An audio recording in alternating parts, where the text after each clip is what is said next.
அப்பாப்பா. சரிப்பா, ரிசல்ட் பார்க்க போனீங்க, என்னாச்சு? ஒண்ணுல போயிடுச்சுப்பா. ஒண்ணுல போயிடுச்சுன்னு சிரிச்சுக்கிட்டு சொல்றா.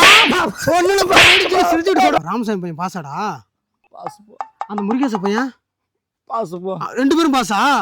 ஐயோ, அவனுள்கிட்ட இப்போ நம்ம டீ கடையில் போய் நான் உட்கார முடியாதடா. என் பையன் பாசு, உன் பையன் பெயிலுன்னு சொல்லி காட்டுவானுவ. காதை கிளிப்பானுவல. ஐயோ,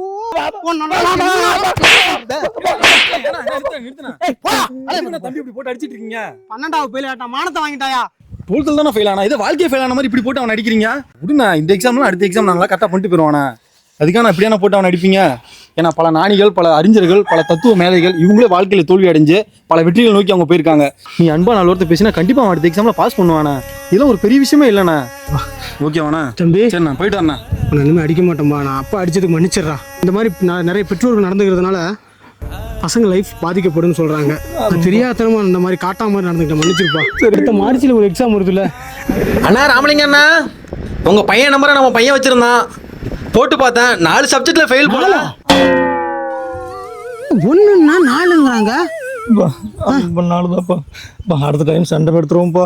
ஆடா, இப்பயே சண்டை மாதிரி பேசுற. எவ்வளவு சண்டை பண்ண தம்பி?